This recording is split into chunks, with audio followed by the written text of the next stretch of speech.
Bueno, Mark, depende de quién sea esa gente. Obviamente, yo represento... Expertos. No podemos vivir sin ellos. Es sencillo porque yo lo soy. Lo utilizan como algo sucio. Nos dicen cómo arreglar nuestro coche, cómo decorar nuestra casa, cómo criar a nuestros hijos y cómo cocinar nuestros alimentos. Pueden utilizar cebollas rojas pequeñas. Nos dicen qué vinos beber, qué arte comprar. Seamos creativos. Y qué opiniones debemos tener.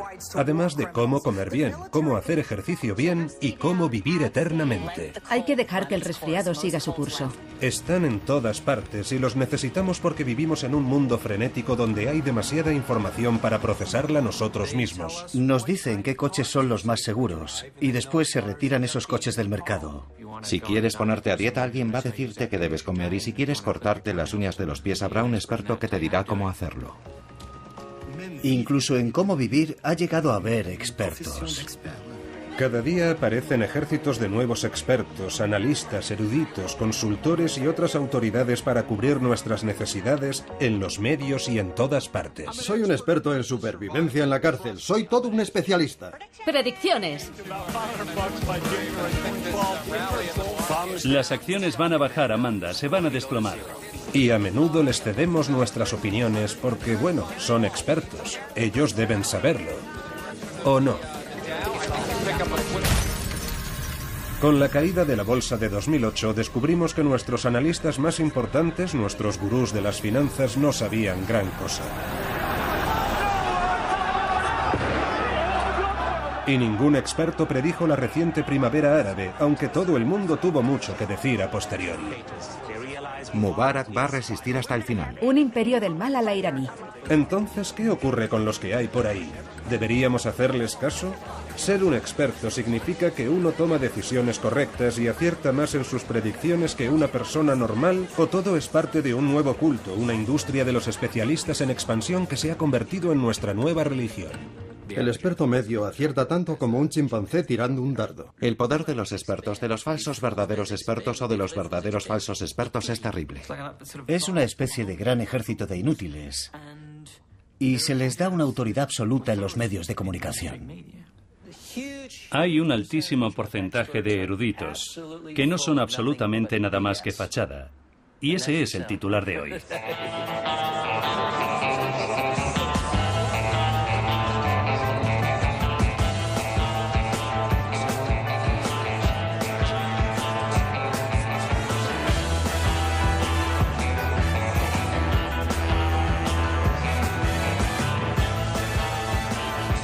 Ya va siendo hora de examinar a los expertos y comprobar hasta qué punto son fiables, y vamos a empezar por unos que intimidan a casi todo el mundo.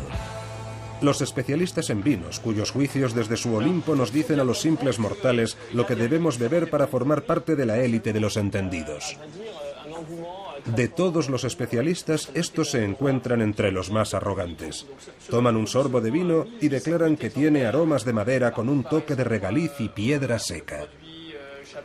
¿Pero saben realmente los expertos en vinos de qué están hablando?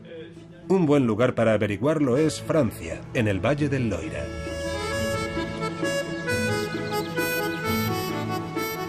Frédéric Brochet empezó a catar vinos en las bodegas de su padre cuando solo tenía 11 años. Hoy en día produce 1 millón de botellas al año en Château Domaine-en-Pelide. Pero Brochet también es profesor de enología, la ciencia del vino, en la Universidad de Burdeos. Dice que la mayoría de los expertos en vino son incapaces de distinguir un gran caldo de uno normal, y lo ha demostrado con numerosos experimentos.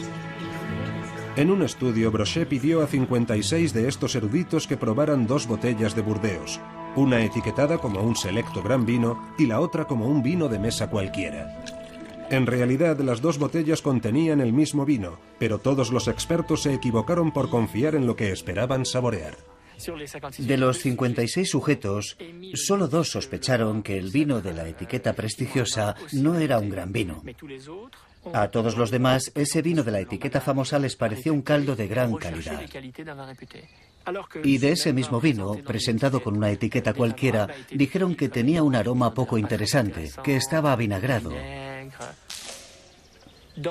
En el caso de los expertos, cuando prueban un vino de calidad buscan sus virtudes, pero cuando prueban un vino barato buscan sus defectos. En su tiempo libre, Brochet también ejerce de especialista en Fauchon, la tienda de vinos más prestigiosa de París. Organiza catas ciegas informales para clientes de paso y profesionales. Y en más de una ocasión ha cambiado una botella por otra. Brochet está intercambiando un Chateau Chamiret de 20 euros por un Nuit Saint-Georges de 400. ¿Notará alguien el cambio? A diferencia de sus experimentos más formales, aquí los asistentes pueden comentar los vinos y ayudarse unos a otros en el trabajo detectivesco. Pero a pesar de todo, la mayoría no lo nota. Es un vino viejo, verdaderamente. Este degustador de vinos dictaminó que el Chateau Chamiret de 20 euros era muy superior al Nuit Saint-Georges de 400. Si tuviera que ponerle nota al primer vino, le daría 12 sobre 20 al Chamiret. 12 sobre 20 porque es realmente un vino que está muy bien, atractivo y seductor. Y al Nuit Saint-Georges le daría un 14 sobre 20, pero con cierta reserva. Personalmente prefiero el Chateau Chamiret. Esta persona, que no es experta, elige el mejor vino en la botella barata. Pero el joven sommelier de la tienda la corrige, aunque el equivocado sea él. ¿Que si es este el mejor vino para mí? No. El Nuit Saint-Georges es un vino mucho más complejo, apreciado por los catadores, aunque quizá no por los aficionados. Yo no podría diferenciar entre los dos, es demasiado difícil para mí.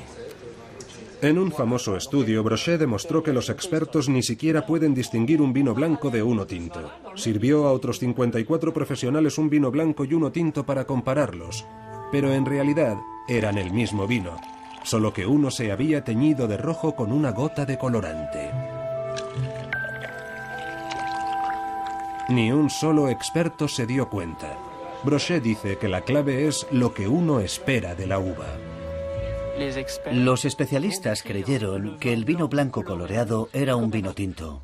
Los únicos que notaron que era el mismo vino no eran técnicos, precisamente porque no entendían, estaban menos atentos a los olores del vino tinto. De hecho, se trataba de aquellos que nunca habían bebido vino. Brochet dice que ninguna botella de vino cuesta más de 15 euros de producir y que en gran medida el alto precio de los vinos solo es mitología y marketing. Son los catadores mismos los que crean las diferencias entre los vinos. Así que tenemos que confiar en nosotros mismos, es decir, en nuestro gusto. Pero los expertos en vinos no son los únicos que dictan nuestros gustos, y en algunos campos las cantidades de dinero en juego son muy elevadas. En el multimillonario mercado del arte es difícil saber qué pinturas tienen un gran valor y vale la pena comprarlas y cuáles son simples copias. Pero un buen experto puede ayudarnos a decidir. O eso creemos. Aunque también aquí los grandes profesionales pueden equivocarse por confiar en lo que esperan ver. Esta exposición de la London National Gallery es bochornosa. Tanto que de hecho estos cuadros normalmente están escondidos en los sótanos. Sin embargo, ahora han salido a la luz para que los vea todo el mundo. Es una colección de falsificaciones que engañaron a los expertos y conservadores del museo durante décadas. La Pinacoteca ha tenido el valor de exponerlas al público, pero si pensamos en las falsificaciones que se han mostrado en los museos de todo el mundo, esto no es más que la punta del iceberg. ¿Cómo puede ocurrir? Con ustedes, John Mayat, un artista británico que falsificó más de 200 obras de grandes maestros, desde Monet a Matisse, y las hizo pasar por originales con la ayuda de un timador. Nicolas de Staël, no sé si han oído hablar de él. Durante casi una década, Mayat engañó a los críticos, galerías, museos y casas de subastas más importantes del Reino Unido en lo que Scotland Yard llamó el mayor fraude artístico del siglo XX. Mayat empezó a pintar falsificaciones a finales de los años 80, yendo a los museos para estudiar el estilo del conocido pintor británico Ben Nicholson. Estuve observando el cuadro, pasé allí una hora o algo así. Hasta que más o menos lo había memorizado entero, me fui a casa y pinté algo, siguiendo aproximadamente la misma línea, y parece que salió bastante bien. Mayat dice que al principio sus obras eran las de un aficionado, y sin embargo él y su socio John Dewey llevaron 2 falsificaciones del conocido artista francés Roger Vissier a la mundialmente famosa Tate Gallery. Se hicieron pasar por historiadores del arte y convencieron a los expertos del museo de que las obras eran auténticas. Entonces 2 empleados con batas blancas trajeron los cuadros, y allí estábamos todos, mirando las 2 pinturas sobre la mesa, y dijeron: «Oh, son una maravilla», ya sabe. Y estaban pintados con pintura de paredes normal, en lienzos modernos, y su especialista las miró y dijo: «Sí, a mí me parecen buenas». Yo no me lo podía creer, me parecía demasiado ridículo para ser cierto. A mediados de los años 90, Mayat había pintado casi 200 falsificaciones de Chagall, Picasso, Miró y Giacometti y las había vendido en las casas de subastas más importantes de Europa. Gradualmente su técnica fue mejorando, pero sigue sin poder creer que engañase a tantos eruditos. Les han dicho ya lo que van a ver, así que cuando lo ven, lo ven. Me dan mucha pena los expertos, francamente. Incluso el mayor del mundo es falible. Cometen errores. Nunca han cazado a los mejores falsificadores. Las mejores copias son las que crees que son genuinas y están ahora mismo en las galerías de arte de todo el mundo. Así que no puedes saber si son falsas o no.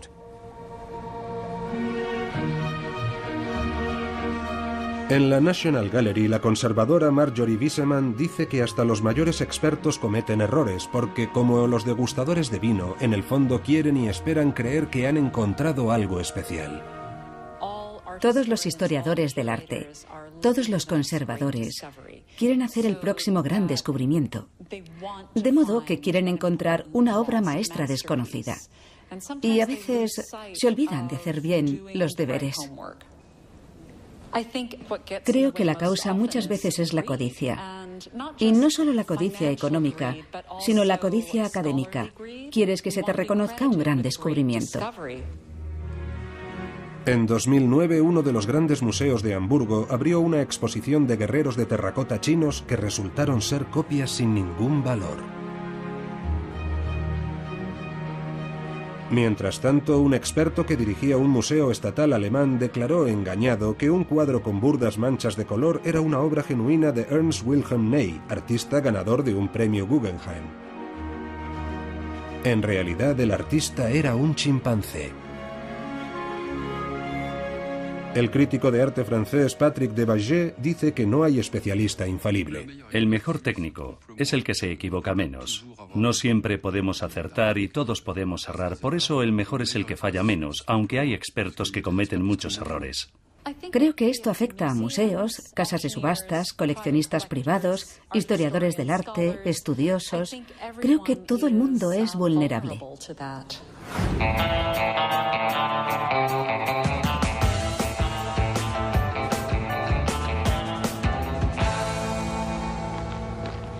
Puede que el arte y el vino tengan cualidades difíciles de juzgar, pero los negocios se basan en hechos fríos y reales.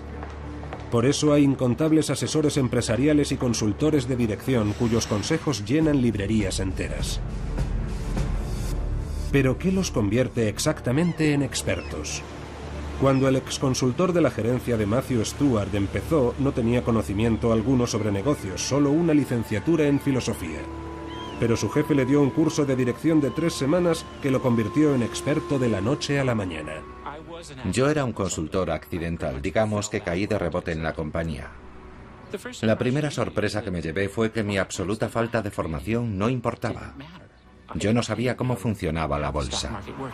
En poco tiempo, Stewart se convirtió en un consultor estrella de la Jet Set que viajaba por el mundo aconsejando a grandes empresas y gobiernos. Y en su libro El mito del directivo, ¿por qué los expertos siguen equivocándose?, explica cómo cualquiera puede hacerlo si tiene la imagen adecuada. Así que hay una serie de consejos muy simples si quieres ser un experto. Lo primero, es importante ser alto. Esa siempre es una buena forma de emitir autoridad. Lo segundo es llevar objetos brillantes, de oro, cosas que muestren que eres rico. Conducir el coche adecuado, alojarse en el hotel preciso, nada vende como el éxito. Eso es muy importante para establecer que uno tiene experiencia. Demuestras tus conocimientos y tu experiencia con el resultado, con el hecho de que has vuelto esas fuerzas a tu favor. Maximizar. Minimizar. Pensamiento innovador. Para pasar por profesional de éxito, dice Stuart, también hay que hablar como ellos. Necesitas dominar determinada jerga. Así que hablaba mucho de balances finales. Decía maximizar en lugar de mejorar. No se puede decir, nuestra estrategia se basa en hacer lo que sabemos hacer bien. Dices, se basa en nuestra competencia esencial. Así es como te conviertes en experto.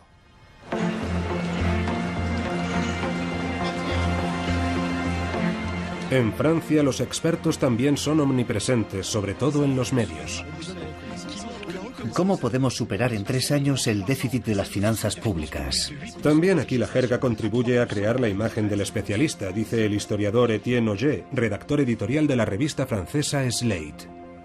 Los analistas tienen su propia jerga. Es cierto que a los economistas, por ejemplo, les gusta mucho utilizar palabras como push y pull y los derivados y cosas por el estilo, solo para mostrar su competencia. Los expertos religiosos, los sacerdotes, también tienen su jerga. Por ejemplo, el hecho de que se sigan diciendo muchas misas en latín indica que hay un argot al que los fieles no pueden acceder. El experto utiliza unos códigos que le permiten presentarse como alguien que tiene unos poderes a los que nosotros no tenemos acceso. Otros muchos también funcionan de esta manera. Simplemente dan una idea sobre su tema, terriblemente complicada, absolutamente incomprensible para cualquiera que no sea un experto, con lo que crean una dependencia. Y a continuación, el cliente debe pagar para salir del laberinto que él mismo ha construido. Matthew Stuart piensa que los gurús de la dirección son un espejismo, que toda esa disciplina es una fachada decorada para convencernos de que la economía es una ciencia que funciona con fórmulas. Hay una idea que es muy importante para nuestra economía y es que existen unas personas que tienen acceso a un tipo de conocimiento especial, la capacidad de organizar empresas, de dirigir el mundo. Y esto crea la posibilidad de que alguien dé un paso adelante y diga, yo soy el experto, yo sé dirigir organizaciones humanas, igual que usted sabe cómo construir un teléfono móvil o diseñar un edificio. Y sin embargo, no tiene ningún fundamento. Pero Stuart dice que si él era un falso experto en dirección, también lo son todos los demás. Trabajas en un campo donde la verdad es que no hay expertos genuinos. Todo es una farsa.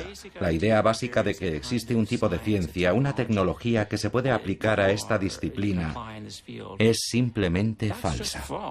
Y sin embargo, a las grandes corporaciones y a los gobiernos les encanta contratar expertos para cubrirse los activos. Contratar analistas es una forma de protección. Así puedes decir, pedimos consejo a los expertos y nos dijeron, haced esto, y eso hacemos. Y si sale mal, puedes decir que contrataste a los especialistas y seguiste sus consejos. Esto beneficia a todos de alguna manera. Los gobiernos, que también tienen a sus expertos, dirán, nosotros empleamos a los mejores, así que si algo ha salido mal no es culpa nuestra, porque siempre hemos querido que nos asesoren los mejores. Si sale bien, por supuesto, eres un genio. Y realmente no tienes que mencionar a todos esos expertos que te señalaron la dirección correcta.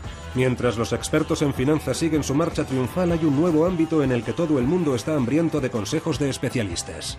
La vitamina D es una medicina milagrosa. Zumo de granada, un estudio lo recomienda. Un nuevo estudio dice que el café es bueno para el corazón. En esta sociedad obsesionada por la salud buscamos alimentos maravillosos que nos ayuden a vivir eternamente, desde el milagroso omega 3 de los huevos y el salmón a cereales salvavidas presentados más como medicamentos que como comida. La piña contiene una enzima que procesa las proteínas llamada bromelina.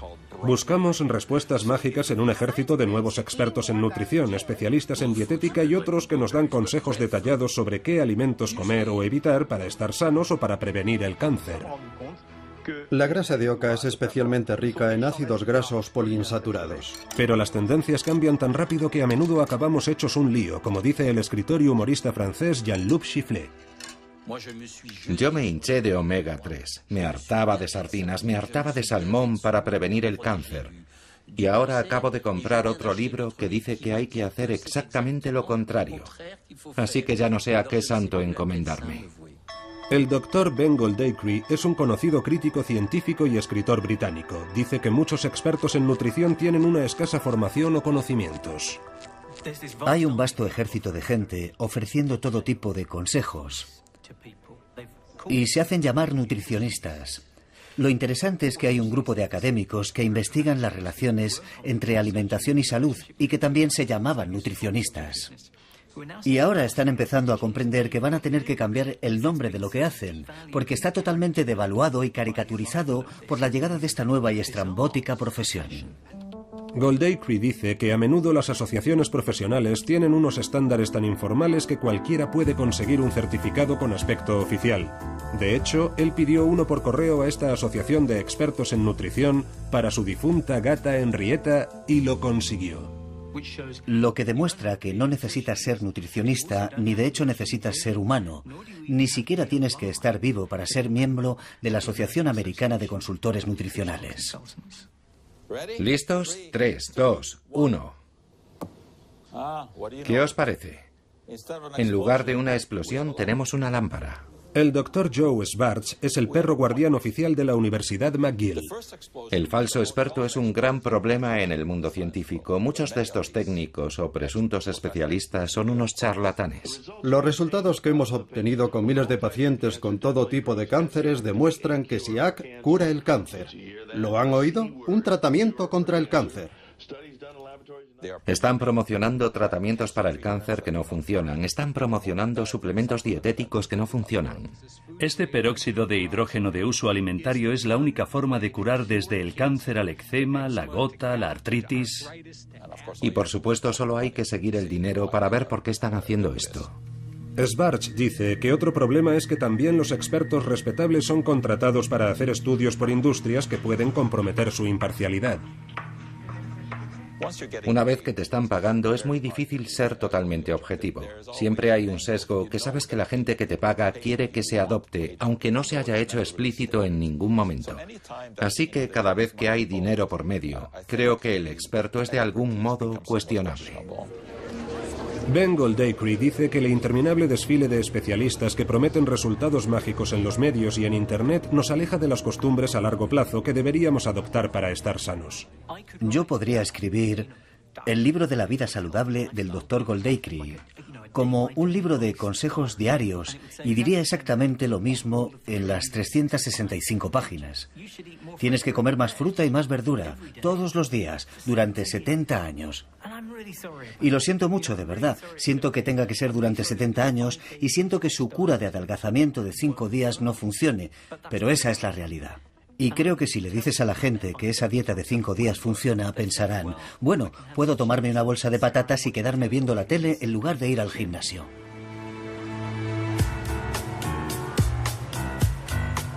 Pero ¿hasta qué punto está extendida la falta de pericia entre los expertos? Christopher Cerf es uno de los fundadores de National Lampoon. Víctor Navasky es exdirector del semanario The Nation. Estos dos hombres dirigen el Instituto de Expertología, una institución ambulante que va donde quiera que hagan falta expertos sobre los expertos. ¡Voilà! El Instituto de Expertología.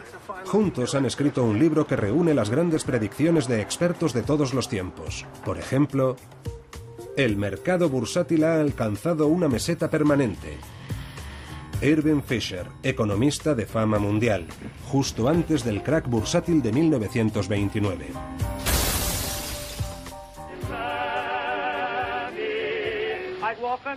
¿A quién demonios le interesa oír hablar a los actores? Los hermanos Warner, 1927. En 1962, un ejecutivo de la discográfica Decca rechazó a un grupo musical diciendo: «No nos gusta cómo suenan. Los grupos de guitarras están pasados de moda». Después de oír a los Beatles.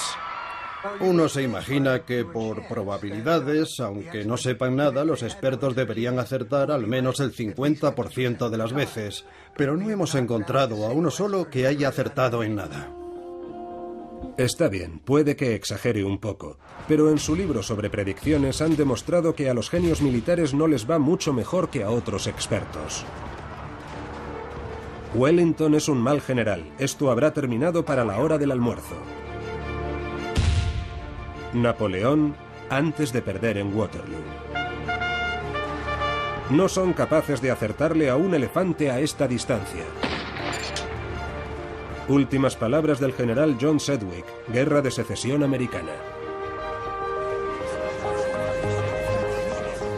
Christopher Cerf dice que en los medios de comunicación han brotado expertos como champiñones en gran parte porque la televisión los necesita para los canales que emiten las 24 horas sin interrupción. Cada vez utilizan más el formato de sentar a un especialista a un lado y a otro, que se supone que lo es en el otro, y los dos mantienen una violenta discusión en pantalla sobre algo. Claro que sí, claro que sí. Yo dije que no era una buena invención. En Francia nos encantan las peleas de gallos. Podría decir. Yo tengo la afiliación de Clemenceau, de François Mitterrand. Nos encantan las batallas de expertos. Solamente tiene que haber una pequeña dosis de violencia, siempre controlada, pero violencia, porque eso nos permite ver una verdadera batalla de eruditos. Usted es un pequeño fascista, Monsieur Semouk. Vamos, siempre lo mismo. Si hay una tercera opinión, eso complica las cosas. Es como en el fútbol, que nadie está con el árbitro. ¿Hay más de dos lados en cualquier cuestión? Supongamos que una persona dice 2 y 2 son 7 y la otra persona dice 2 y 2 son 5. ¿La verdad está en el punto medio? ¿Son 6? El redactor científico de Atlantic Magazine, David Friedman, dedicó 2 años a estudiar las predicciones de los expertos y su fiabilidad en muchos campos. Su conclusión, que se equivocan un número asombroso de veces. Normalmente los expertos se equivocan, es así de simple. Lo sorprendente es que se puede decir exactamente cuántos se equivocan, y es que por término medio, 2 de cada 3 estudios publicados por revistas médicas acaban cometiendo errores. Y está hablando de respetados eruditos académicos, pero hoy en día se nos dice que busquemos un experto para casi todo. Necesitamos un técnico en instalación para conectarnos la televisión y un especialista en color para pintarnos las paredes. Ahora mismo los grises se llevan mucho. Y un experto en relaciones para salvar nuestro matrimonio. No se puede mentir y cuando estás casada, estás casada. Por no mencionar los consultores a los que confiamos nuestro dinero y las finanzas de nuestros gobiernos, especialistas en una supuesta ciencia que en realidad es falsa a juzgar por los resultados. Los economistas han estudiado el índice de errores en publicaciones económicas y han concluido que está muy cerca del 100%. Prácticamente todos los estudios publicados en la prensa económica se equivocan. Pero los economistas rara vez piden disculpas. Aunque se les muestren pruebas documentales, nos explicarán que ellos no se han equivocado, sino que el mercado es volátil y no es lo mismo. Ellos son racionales, pero el mercado no se comporta racionalmente. Así que ellos tienen razón, no el mercado. Cuando la burbuja económica estalló en 2008, el canadiense William White era el economista jefe del Banco Internacional de Pagos, una especie de banco central de los bancos centrales. Ahora en París, White dice que ni siquiera los mayores analistas financieros fueron capaces de ver más allá de sus teorías favoritas. Creo que los expertos a lo largo de los últimos años han hecho un trabajo espantoso. Pensaron que la economía era una ciencia y la verdad es que no lo es. La economía depende en gran medida del comportamiento humano. Nos iría mucho mejor si los expertos empezaran por reconocer lo poco que sabemos sobre el funcionamiento de esta disciplina.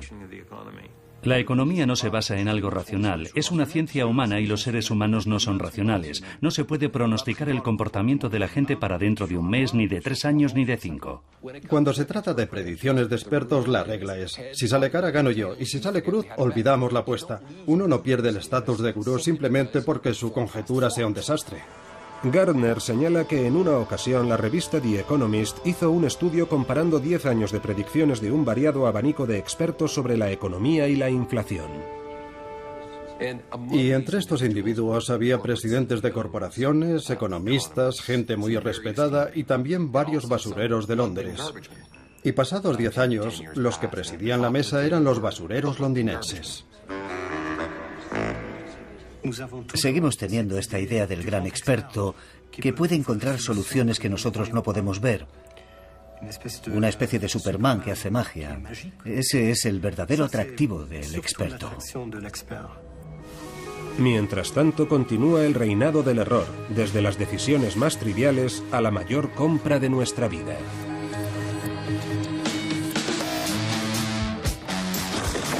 Vale, genial.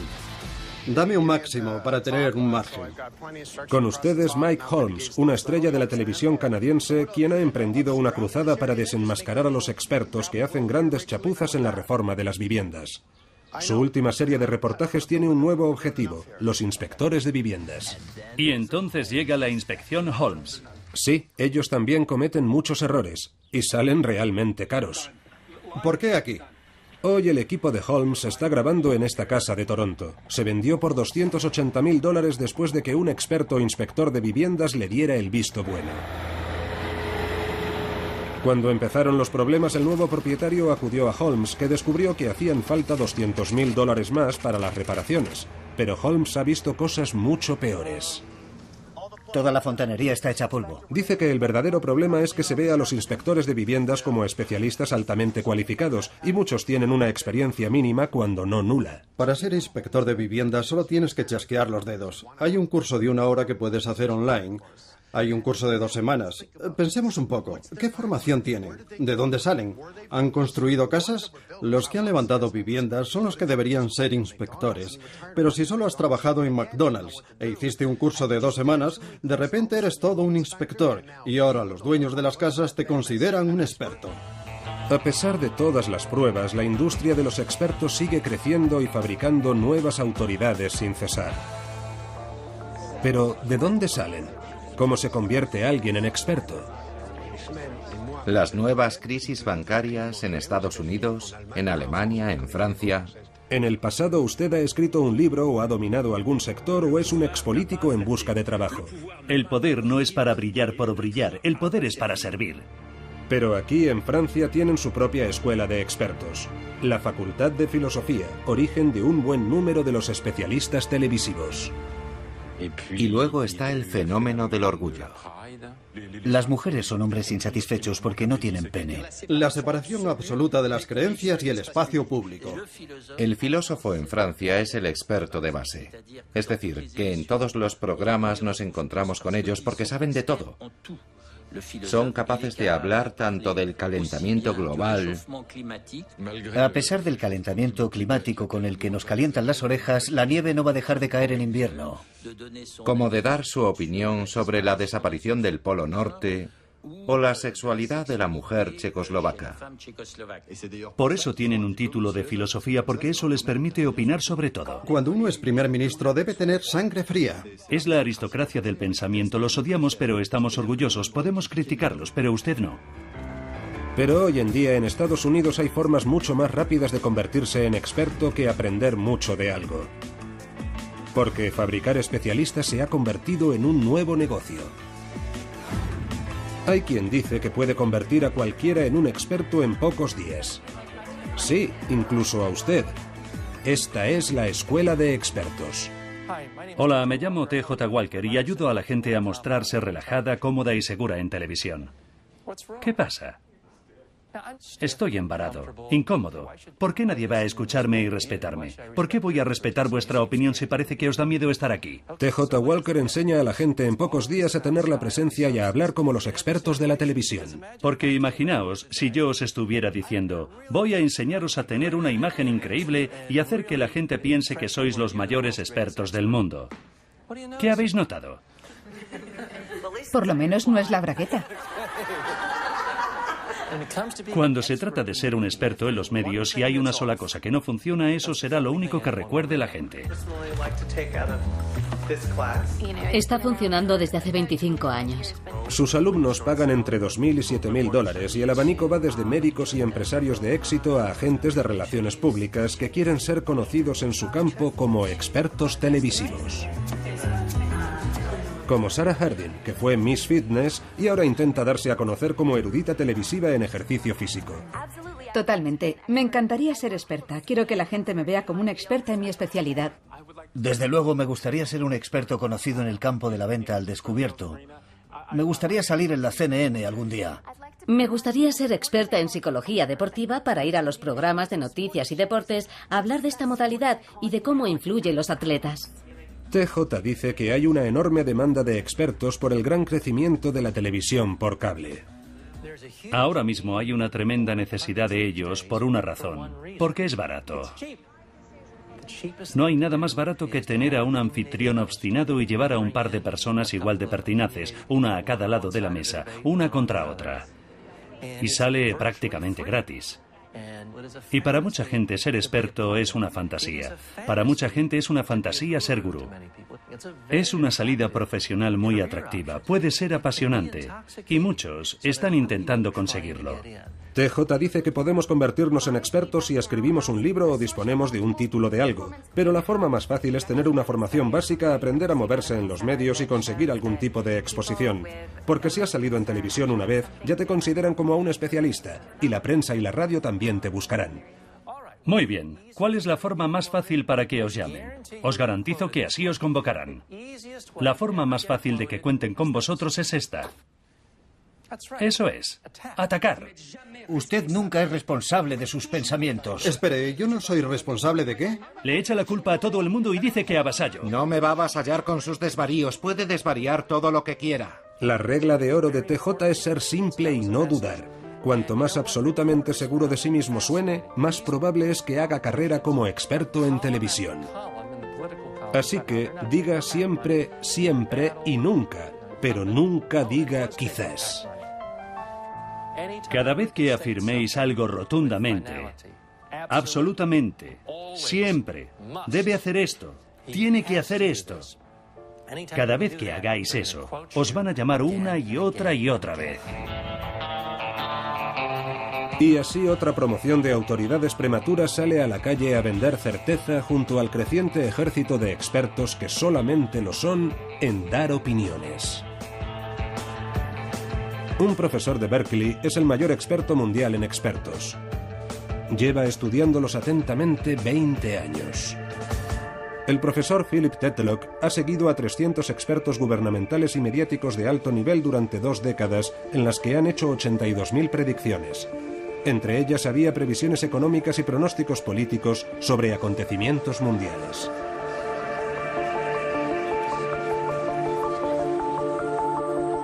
La conclusión es que a los expertos apenas les fue mejor que a monos lanzando dardos. Es como hacer suposiciones al azar. Y cuanto más famosos son y más seguros están, más a menudo se equivocan. Los peores, aquellos cuyas predicciones se alejaron más de la realidad, tenían opiniones muy tajantes. La fórmula para equivocarse totalmente es tener opiniones muy tajantes. No estar dispuesto a revisarlas ante nuevas evidencias y hacer pronósticos sobre un futuro lejano. Vamos a ver unos índices de desempleo al nivel de la depresión de un 22 a un 25%. $200 un barril de petróleo. Vian Stearns está bien, no retiren su dinero. Y si se da la combinación de todas esas cosas, te das el batacazo. Tenemos a los eruditos que nos dan las respuestas más equivocadas y nos las ofrecen con la mayor certeza. Es a ellos a quienes citan los medios de comunicación y son los que más se confunden. De modo que si eres sensato y admites que todo tiene múltiples caras, no te contrata. Por lo tanto, nadie te oye, así que no eres un experto. Y al repetirse ese patrón a lo largo de muchos años, solo los que se van a equivocar con seguridad aparecen en televisión. Si un árbol cae en el bosque y no lo oye nadie, ¿hace ruido? Si hay un experto que es muy bueno en su disciplina, pero no lo oye nadie, no tendrá ninguna influencia en la opinión pública. Por lo tanto, no es siempre el mejor el que tendrá el mayor impacto. Si fuéramos más listos, si quisiéramos mejores respuestas, acudiríamos al experto que no tiene mucha confianza o al que tartamudea, al que duda y que se contradice constantemente. Creo que como regla, los expertos más aburridos son los que más aciertan. En casi todos los campos que hemos examinado hemos oído similares alabanzas del especialista desconocido e inseguro. Cuando ves a uno de ellos que está absolutamente seguro, entonces me salta la alarma y automáticamente digo, no, aquí hay algo raro. Quiero saber más. Creo que los analistas deberían mostrarse menos seguros, especialmente en el terreno de la economía. Pero, por supuesto, así es difícil ascender en el escalafón. Pero Matthew Stewart dice que la certeza es precisamente lo que venden los consultores empresariales.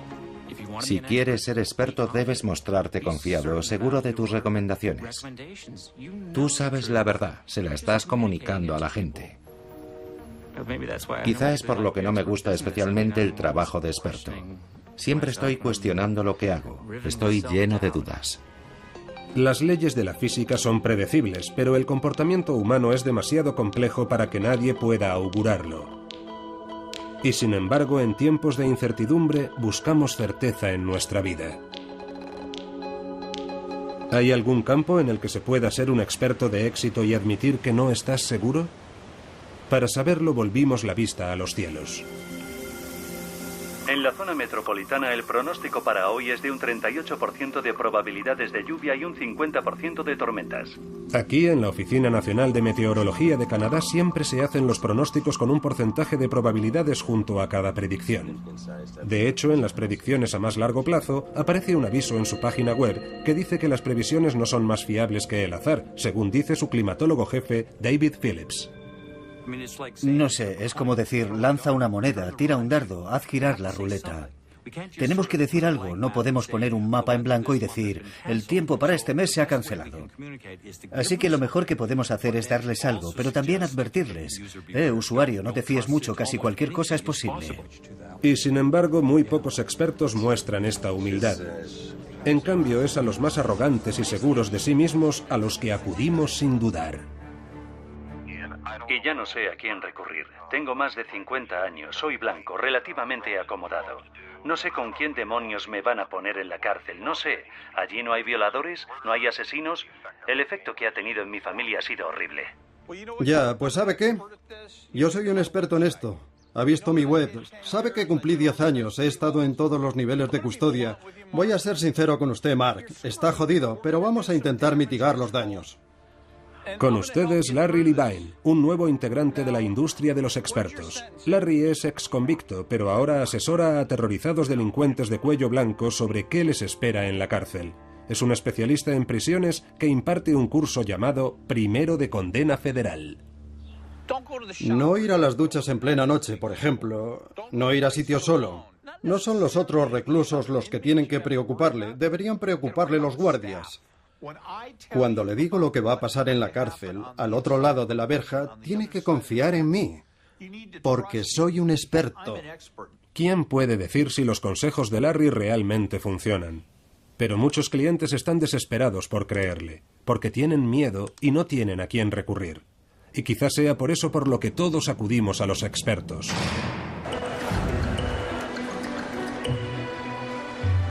Vivimos en un mundo frenético, sometidos a demasiadas presiones para tomar decisiones por nosotros mismos. Así que buscamos desesperadamente consejos sobre cómo vivir nuestra vida, de entrenadores personales... Respire de forma regular. A consejeros vitales, asesores dietéticos... Lo recuperé en una semana. Sexpertos y expertos en paternidad. Que usen el orinal solo creará más ansiedad. Nos hemos vuelto adictos a los expertos, pero ellos también son adictos a nosotros. Hay una dependencia doble, ya que ellos necesitan a la opinión pública para existir. Y nosotros necesitamos a los expertos para, de alguna manera, saber qué pensar, saber de qué podemos discutir. Es como el niño pequeño, que quiere creer que siempre hay alguien al mando. Y creo que uno de los momentos más importantes de mi vida fue cuando empecé mi carrera profesional en el Banco de Canadá. Y lo que se hizo perfectamente evidente era que en realidad no había nadie al mando. Pero pienso que todos queremos creer que alguien sabe y que alguien realmente entiende. Porque la alternativa, enfrentarnos a todo esto, en esencia el caos, es algo con lo que resulta muy difícil vivir, creo. Y será una relación en la que no habrá divorcio y será más feliz de lo que es en este momento. Durante milenios hemos acudido a la quiromancia, a videntes y adivinos para que guíen nuestras acciones y nos digan qué va a pasar en el futuro. Pero en el mundo actual somos demasiado sofisticados para creer en adivinos. Así que buscamos sustitutos. Se ha dicho que los que se ganan la vida con la bola de cristal están condenados a comer cristales rotos. Pero ese no parece ser el caso de los que están detrás del cristal de nuestra televisión, que siguen hablando porque necesitamos desesperadamente que alguien nos muestre el camino. Cualquier camino. Hay una tribu que cuando van a salir de caza no saben a dónde dirigirse. Entonces sus chamanes cogen un hueso de animal, examinan las grietas, lo tiran al suelo, observan hacia dónde señalan esas grietas y salen a cazar en esa dirección. Y es un sistema muy eficaz para evitar ideas preconcebidas. Si se sientan a discutir hacia dónde dirigirse, tienden a ir siempre en la misma dirección. Mientras que si hacen caso a las grietas del hueso, suponiendo que de alguna forma es un consejo fiable, van en direcciones que quizá no habrían elegido y en última instancia es más fructífero. Que los expertos tengan razón o no realmente no es tan importante. Los necesitamos y no importa que no sean infalibles, queremos creer en su magia. El experto actual es un poco como el chamán de los tiempos antiguos. El chamán utilizaba las entrañas de un pollo. Y el experto actual usa un PowerPoint, pero es la misma historia, ¿no?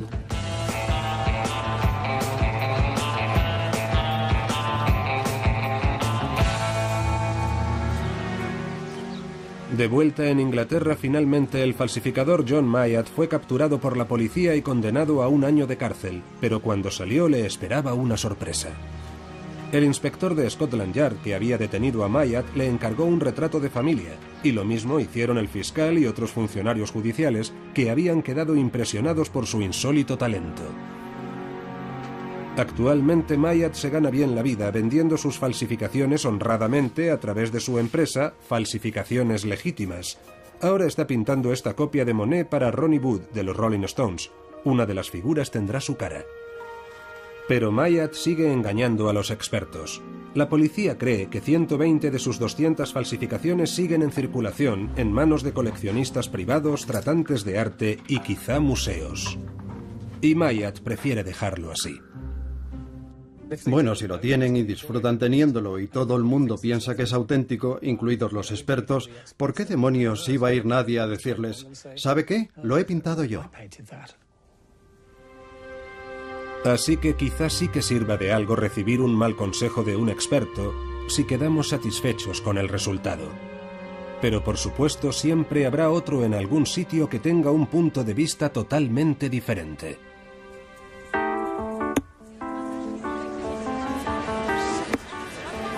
Como dijo una vez un deportista muy famoso, es muy difícil hacer predicciones, especialmente sobre el futuro.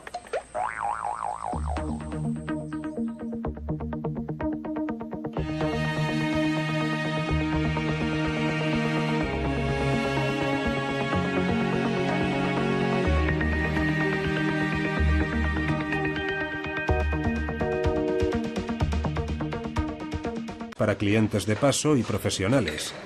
Y en más de una ocasión ha cambiado una botella por otra.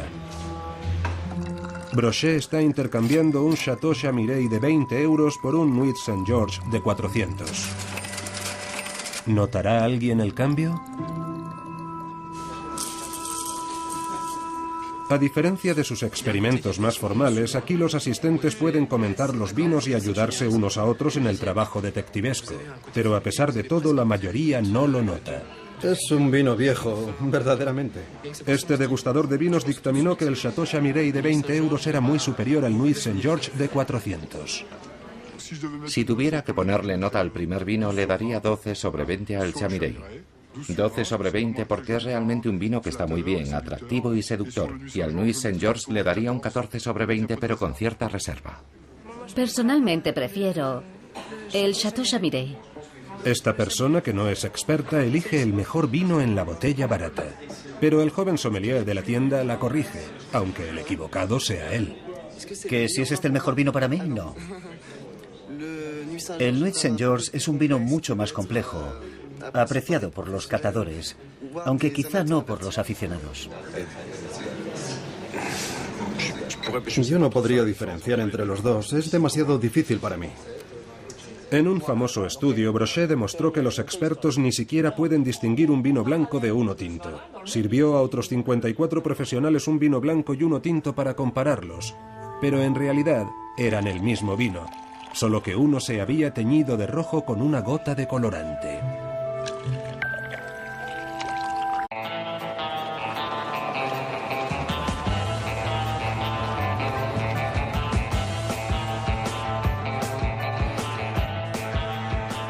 Bueno, Mark, depende de quién sea esa gente. Obviamente, yo represento... Expertos. No podemos vivir sin ellos. Es sencillo porque yo lo soy. Lo utilizan como algo sucio. Nos dicen cómo arreglar nuestro coche, cómo decorar nuestra casa, cómo criar a nuestros hijos y cómo cocinar nuestros alimentos. Pueden utilizar cebollas rojas pequeñas. Nos dicen qué vinos beber, qué arte comprar. Seamos creativos. Y qué opiniones debemos tener. Además de cómo comer bien, cómo hacer ejercicio bien y cómo vivir eternamente. Hay que dejar que el resfriado siga su curso. Están en todas partes y los necesitamos porque vivimos en un mundo frenético donde hay demasiada información para procesarla nosotros mismos. Nos dicen qué coches son los más seguros y después se retiran esos coches del mercado. Si quieres ponerte a dieta, alguien va a decirte qué debes comer, y si quieres cortarte las uñas de los pies, habrá un experto que te dirá cómo hacerlo. Incluso en cómo vivir ha llegado a haber expertos. Cada día aparecen ejércitos de nuevos expertos, analistas, eruditos, consultores y otras autoridades para cubrir nuestras necesidades en los medios y en todas partes. Soy un experto en supervivencia en la cárcel. Soy todo un especialista. Predicciones. Las acciones van a bajar, Amanda, se van a desplomar. Y a menudo les cedemos nuestras opiniones porque, bueno, son expertos. Ellos deben saberlo. ¿O no? Con la caída de la bolsa de 2008 descubrimos que nuestros analistas más importantes, nuestros gurús de las finanzas, no sabían gran cosa.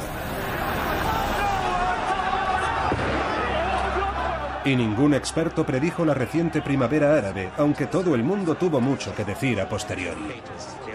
Mubarak va a resistir hasta el final. Un imperio del mal a la iraní. Entonces, ¿qué ocurre con los que hay por ahí? ¿Deberíamos hacerles caso? Ser un experto significa que uno toma decisiones correctas y acierta más en sus predicciones que una persona normal, o todo es parte de un nuevo culto, una industria de los especialistas en expansión que se ha convertido en nuestra nueva religión. El experto medio acierta tanto como un chimpancé tirando un dardo. El poder de los expertos, de los falsos verdaderos expertos o de los verdaderos falsos expertos es terrible.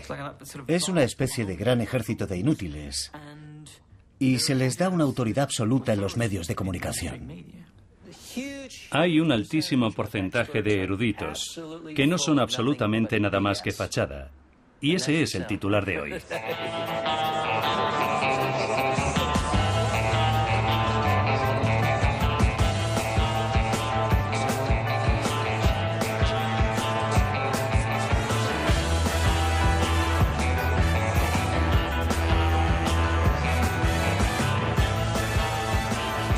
Ya va siendo hora de examinar a los expertos y comprobar hasta qué punto son fiables, y vamos a empezar por unos que intimidan a casi todo el mundo. Los especialistas en vinos, cuyos juicios desde su Olimpo nos dicen a los simples mortales lo que debemos beber para formar parte de la élite de los entendidos. De todos los especialistas, estos se encuentran entre los más arrogantes. Toman un sorbo de vino y declaran que tiene aromas de madera con un toque de regaliz y piedra seca. ¿Pero saben realmente los expertos en vinos de qué están hablando? Un buen lugar para averiguarlo es Francia, en el Valle del Loira.